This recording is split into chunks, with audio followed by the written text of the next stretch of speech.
This is a podcast of one's own, episode number 7. And today we're going to talk about men's rights activism. I'm Katarina, and I'm here today with Esther. Hello. Hello, Esther. And Victoria. Hello. Yeah, and the headline I gave the session, because it was my session, was enemy lines. And I think we just have to talk about who the enemies of feminism actually are and who we're told they are, and whether there's a need for such a movement as the men's rights activism movement. Because obviously men can be tools of the patriarchy and behave in toxic or violent ways, and feminism usually contests that behavior and says that women are still oppressed by structural and physical violence perpetrated by men. So, but yeah, then there's this sort of backlash from some men, because obviously, like, apparently the idea of having like 95% of the cake instead of 99 seems to freak some men out to a degree that they felt the need to have their own movement. So yeah, who are men's rights activists and why are they so angry, and who are they angry with? And I think it's important to say that most men's rights activists are angry with the patriarchy. They don't know who to blame, and therefore they lash out against feminism and against women because they feel like they're losing the game of capitalism and power. So the sort of the foundation for the discussion that we had in the session was the documentary The Red Pill by American former actress and ex-feminist Cassie Jaye. So she, a little bit on her background, she was a Hollywood actress, and she was kind of sick of playing the hot blonde who got killed by troubled men in every single movie she was cast for. And when she ventured out to do the documentary, she kind of had a feminist agenda because she claimed she has been a feminist her entire life. And she expected to call the men's rights activists out on their bias. But in the end, spoiler alert, she decides not to call herself a feminist anymore. And the movie got a lot of buzz because it was banned from cinemas in New Zealand and Australia due to protests. So when I watched the movie and I did my research, I thought maybe the documentary would hold some kind of potent power and would sway me into the other direction, but it really didn't. So yeah, we in the session we watched, obviously we didn't watch the whole thing, but we watched the trailer, an extended version, 8 minutes long, and I think you get quite a good impression on what the documentary is about. And I just, what did you think of it when we watched it? I mean, I got really upset. Yeah. But, and I think we all did. I felt like I was like the whole time we were watching, I was waiting to hear something that would have some, like one sound argument, which didn't really happen, because I've learned a lot in the past few years about the certain areas of feminism where men are really disadvantaged by the patriarchy as well. Yeah. Mm-hmm. And I was waiting to hear about those, but what they were bringing up were like petty things that don't even they were picking words and like focusing on small things that didn't even matter. And then what they focused on, I think, the whole time was how men are oppressed by not being allowed to share their emotions or have deep and sincere relationships and conversations. And the thing is that the word patriarchy didn't come up once. No, exactly. So they blamed feminism for all of that. They were like, there's so much media coverage and attention given to women's issues. Why is there no voice for men, which is actually what the website of one of the people in the documentary was called. One of my problems with it was that I understand where she was coming from a documentary point of view, but I don't think she prepared well. I don't think she did her homework. No. I don't think it was a fair way to present the men rights activist, because she got convinced by air quote convinced by men who then, when we made a simple Google search on the session, we found out they are deeply misogynistic. So it's not just, she interviewed some men who... They weren't saying these deeply misogynistic things in the movie, but when you Google their names, they're not just looking to express their emotions as multifaceted men. They're actually misogynist. So to give a bit of background on that, on a side note for all those who haven't watched the documentary, so one of the people she spoke to, and he got quite a lot of attention in the documentary, his name's Paul Lamb. He's the creator of the website A Voice for Men, and obviously a spokesperson for the men's rights activists. And when you Google, when you go to the website, you find headlines such as "Study reveals female rape victims enjoyed the experience," "October is the 5th annual Bash a Violent Bitch month," or "All women are pedophiles and that's all they are." And the thing about her documentary is that I'm pretty sure she knew about that. There's no way that you go in as a journalist and do a documentary. Otherwise, you're just a shitty journalist. That's absolutely garbage. But then she didn't challenge him on that. She didn't bring it up. I mean, once. she did defend that in the sense of she was like, I came into the project thinking that I would just go in, not interrupt, not try to seek or confrontate, be confrontational. She was just gonna open up and let them talk. But the fact she was talking.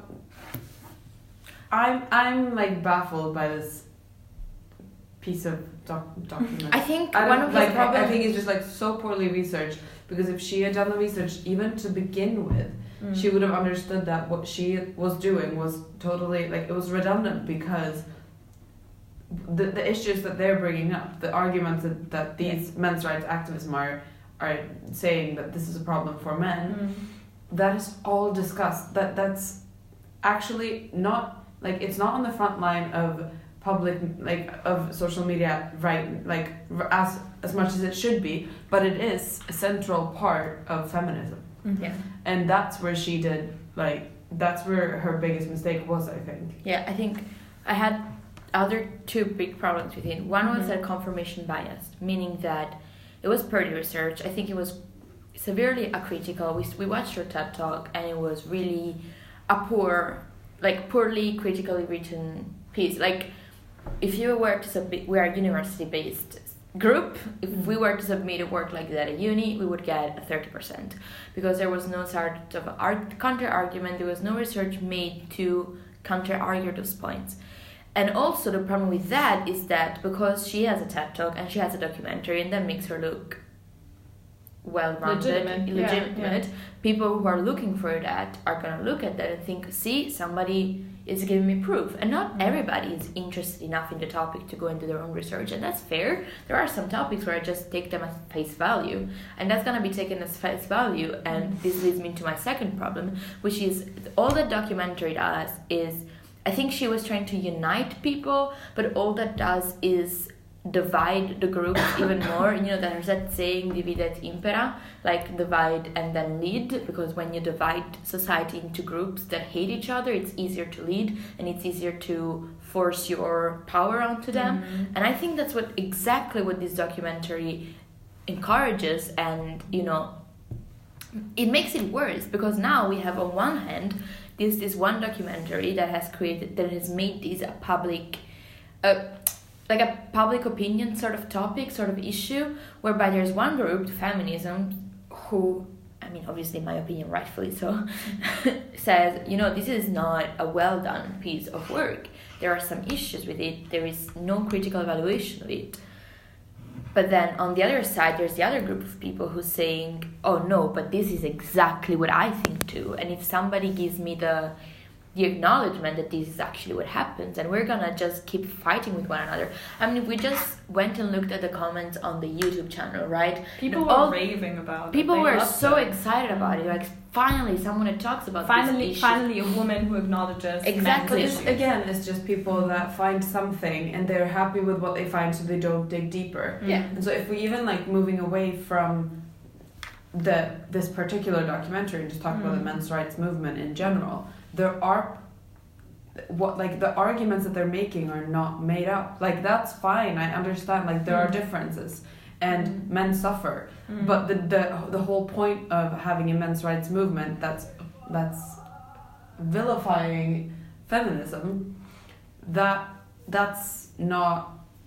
makes no sense, because every single issue that men's rights activism brings up is talked about within feminism and valued and really like paid attention to within feminism as well. Like, it's part of the whole feminist agenda to sort these things out, because there is a recognition there is a problem. I thought it was interesting how when she said when she was going to do the documentary, she in her TED Talk claimed that she was a self-proclaimed feminist, and she said that she saw men as her enemy for like the entire time. And I'm like, I thought... But that's your problem. That's how you define your feminism. Because, I'm sure there are other people, like other women, who kind of see men as the enemy as well, because some men actually are enemies of feminism.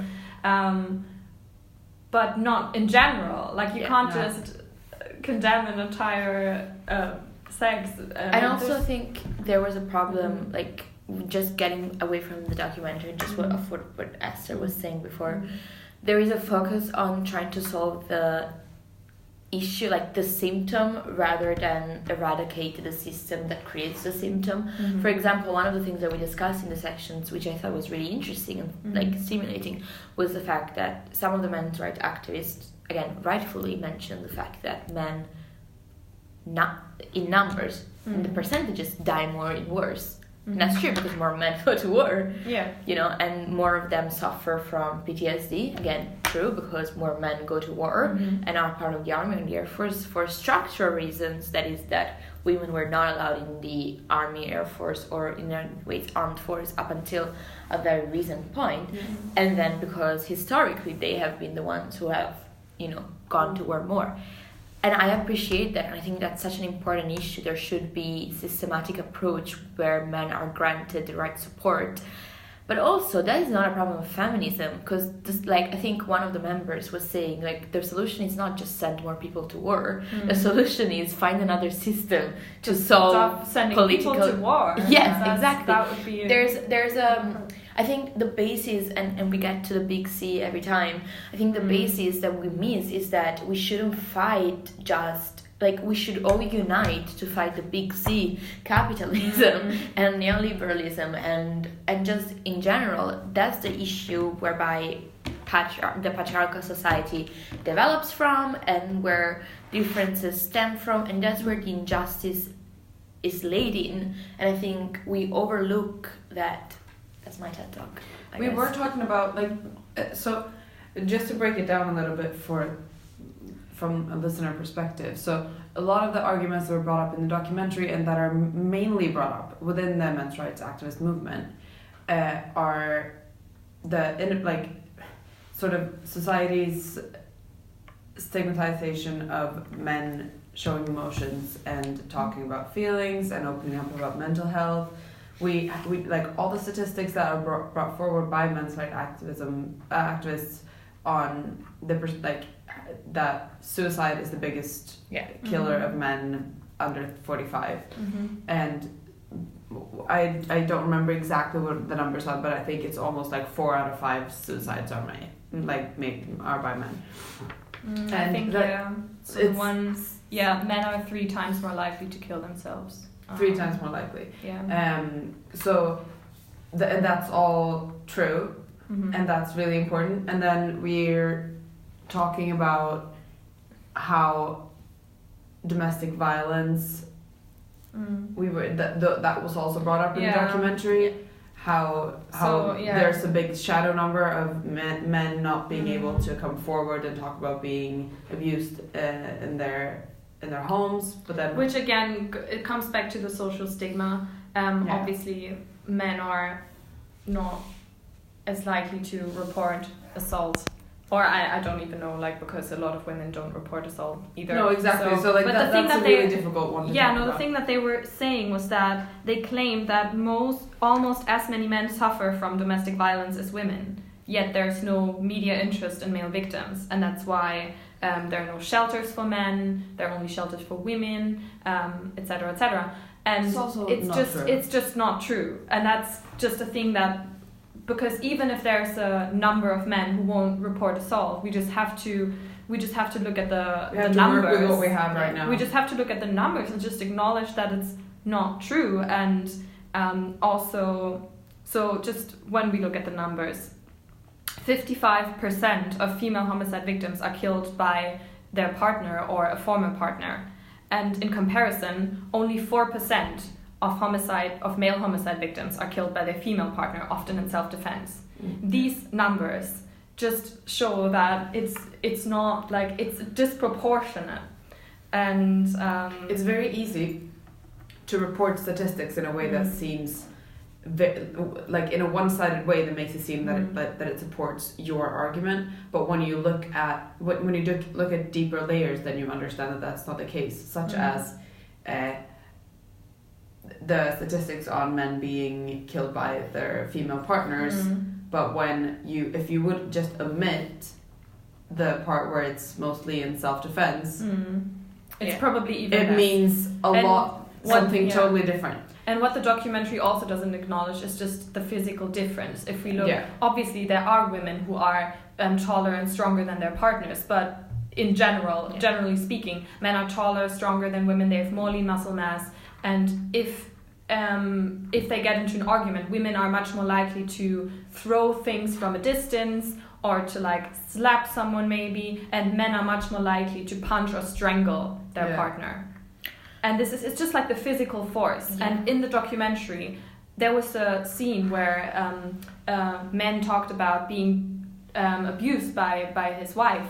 And then he would say that often during an argument, he would leave the house so his neighbors could see that he wasn't the perpetrator. Yeah. And just the fact that he was able to leave the house shows how, like... Yeah, from a different perspective, the woman might not it is. The woman would not physically be able to leave the house if the partner didn't want her to. That being said, I think there is an issue with there's something that I've always thought was very important. The lack of shelters for men. I think that's really important because, if you look, I know there are LGBT shelters, but there is a need for more shelters for men. I think we looked at that, even when I think at some point we wanted to donate to a shelter for men and a shelter for women, and we couldn't find a shelter for men in Scotland. And I think, maybe that was our lack of research, but in general, I think that's a problem, and I get that, and I think that should be highlighted, and that is so important. But when then it is framed as if we women are taking away the shelters from men by creating more shelters for women, then that's wrong. Because those shelters for women are still going to exist. There's still going to be demand. Because they're full. They are full. Yeah. Right. Exactly. So it's not about taking shelters away from women and giving them to men, just creating more shelters. The solution is not let's have less shelters for women and more shelter for men, because that doesn't make sense. The solution is let's keep those shelters for women and keep donating to them because they're doing super important work, while at the same time encouraging maybe certain charities, if they have the funds, or other social entrepreneurship activities, to also create shelters and structures for men. Because I think those are important too. It's a perfect example of where equity for equity's sake makes zero sense. Why would we have the same number of shelters for men as for women just because it had to be equal, and then the majority of them are going to be empty? That's just a waste of space and everyone's time, and some of them will be full, and that they're waste needed. Of tax money, Exactly. There's another part that we haven't talked about yet. That is really important, and again, stressing this is part of feminism, which is why it's so upsetting that the feminist movements are being sort of demonized as fighting the men's rights activists, which I guess we're criticizing them now, but we're not criticizing the need for equality for men as well. We're just saying that this is what we're doing. I don't think we're criticizing what they're saying. I think that we're just some criticizing the legitimate, like some claims are. I think we're just criticizing the approach. They found the areas where they polarization. feel these activists have found areas where they are disadvantaged, and they are, but they've not looked further to see exactly. why they are. That's what I was saying. They've just said this is a pattern that we see for men, so clearly women are at fault for this. At fault for it, rather than so the patriarchy is filtering down to forces into. So maybe we should talk about some of the issues that they brought up, which were more understandable or more relatable, and just to point out that this is something that feminism has to deal with it as well. Like we're interested in that. And one of the things they brought up is the court's lack of interest in men as parents. So often if a case goes to court, they're fighting for custody, they often lose it and if women don't put the name of the father on the birth certificate, there's nothing you can do because you can't force them to take a test or whatever.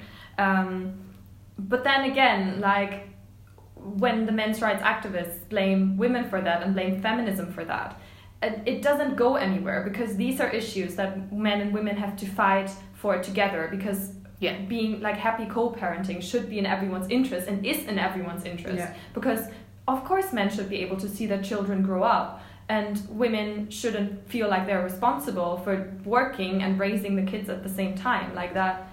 Again, it should be raised with the judicial system and the legal system. It's not something that feminism or women has historically shown any power on, Like approaching these issues that men face in court when it comes to parenting or when it comes to parental leave, like when it comes to custody battles, but also when it comes to getting time off work to be with your child when it's born. So paternal leave and custody, it's... Oh, what was I saying? No. Oh my god. Saying that, attacking the feminist movement for preventing this. I would argue that the feminist movement is the only way to solve it, because they're the only ones that are actually talking about it. Yeah. In order to men need feminism in a way. Yeah. I would say. Yeah. And I mean, sorry, I'm just gonna interrupt again. If there is a need within the movement to create safe space for men, which is kind of like an oxymoron and a paradox, but let me grant me the poetical license. If there is a need to say, hey, we get that, there are a lot of like activist groups that do a lot of different things. The main thing is intersectionality and equality for all. Granted, if men want to have a movement where within themselves they want to, talk about their shared experiences, because it's important to have like support groups and whatever, that's fine. But I don't think that should be like done by, ostracizing themselves from feminism, or like, again, like we said, believing that feminism is the evil. Whereas I think, for like Esther was saying, and within this topic of, for example, parental leave, it would be such a powerful statement if feminism and, well, I'm gonna say men's rights activists, but obviously what I mean by it is men who have their own rights at heart, because I just think that movement has created kind of a different definition for itself. It would be really powerful if men and women alike were to unite and propose policies and show unity and unification and show support within each other. I think that would make such a more powerful statement rather than like bicker, basically. I think what upsets me the most about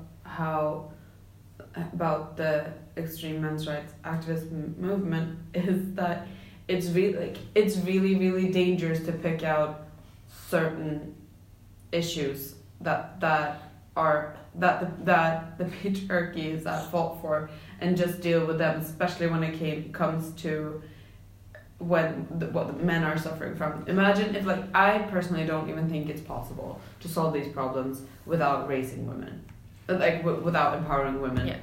But say it was possible, how dangerous is it not to have a big group of people fighting for only men's rights, getting them to be more, like, taking up more space in the few areas that they don't have space.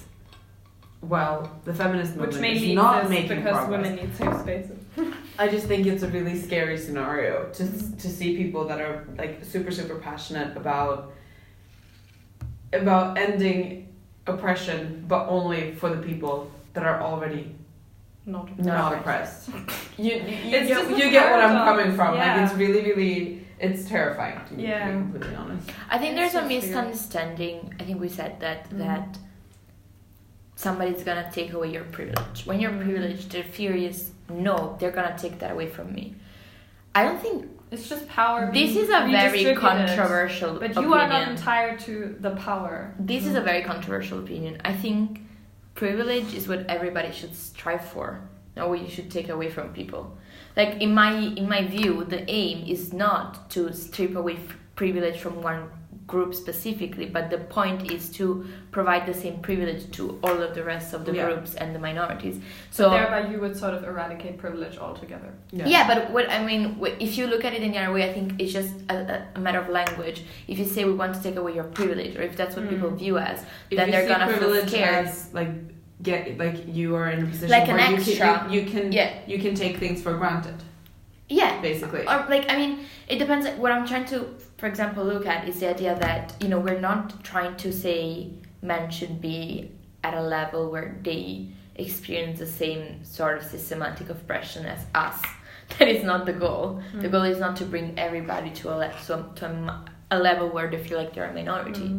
The point is to take the minorities and elevate them to the point where they have the same privileges, air quotes, in the sense that they can live a peaceful life without feeling oppressed. That is what like I try to say. And I think language-wise, what is really important is that we highlight that, because I think a lot of people who have never come to contact with minority groups or have never come to contact with activist groups don't really realize that that's the point. I think there's especially from mainstream media, although it appears that it's different, it's really not. Like, it's different right now, it's really not. I think there's a focus on saying, well, they're trying to take away that from us.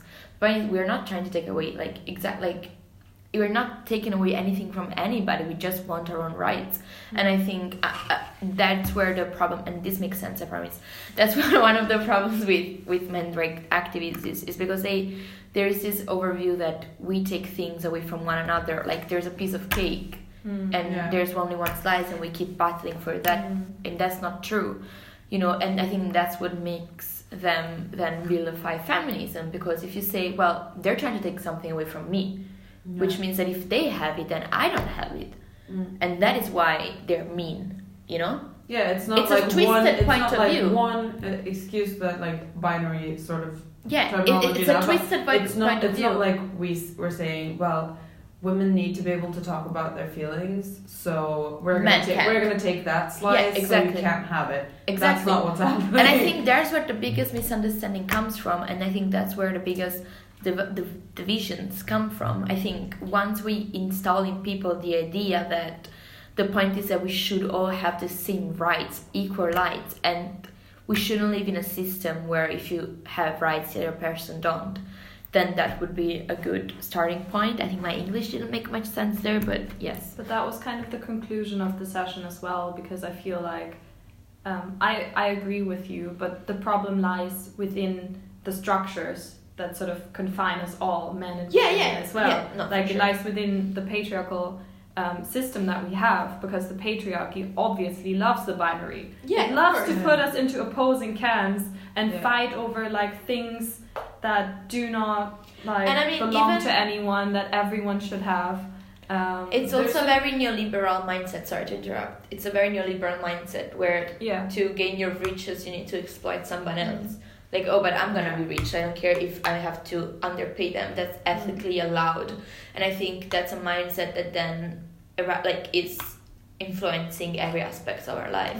It's also like reducing activist movements, like the feminist movement, to a sort of I don't know, like sort of vigilante I don't know, type thing, where it's because, and people are going to think about it as like a Robin Hood type thing, where it's like, take from the rich and give to the poor, which is not what's happening in terms of rights. Like we're just wanting to elevate the people that don't. We don't want it. to. We're not taking it from someone else. Yeah. But also, I kind of feel like we have to stop sort of justifying what we're doing, because I mean it's fair enough that we like point out. Feminism doesn't exclude men, but it gets to a point. You know, when every time you talk to someone and they're like, but men. Yeah, and you're like, but that's not, I don't want to talk about that anymore because it's getting us nowhere. We said, like, I feel like, I mean, there might be people like Cassie J who are not aware of the fact that men are not the enemies of feminism, and that's really, really sad. But everyone in, I don't know, like, the feminism that I practice and that I'm an activist for, that clearly draws the enemy lines with the structures that demean us, and not men who are also tools and victims of the patriarchy. Yeah. I definitely agree. Like, we need to stop justifying it. It's I do think that the way that feminism is portrayed in the media a lot of the times as well, letting that upset you or like making that too big of a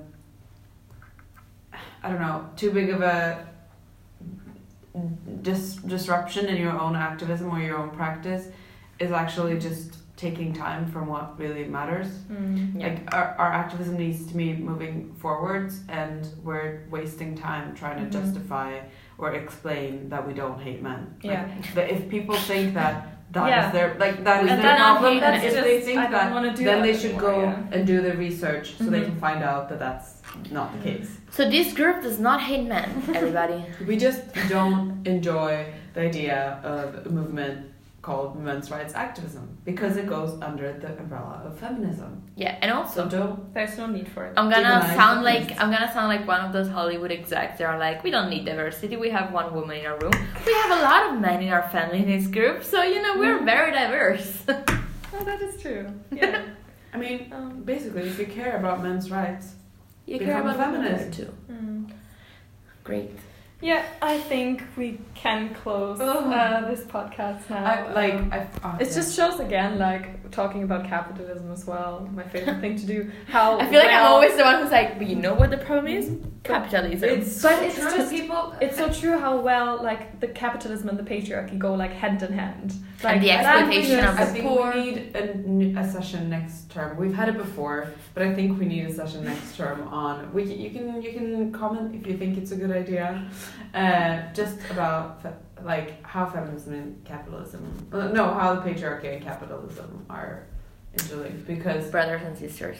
Because we talk about it a lot, but it also does come up quite a lot in our sessions that people are like, why do we need to talk about capitalism though? Like, why do we need to be all political in that sense? And then I'm like, because there is no equality within capitalism. Capitalism and democracy cannot coexist. And I would like to thank my second-year world economy professor for teaching me this and giving me the economical proof that is true. Thank you so much. Okay. Thank you so much for coming today. And in the next episode, we're going to talk about self-love and self-care. So a bit more of a... Under capitalism. Under capitalism. Here we go. We like it so much. Okay, so till next time. Bye. Bye.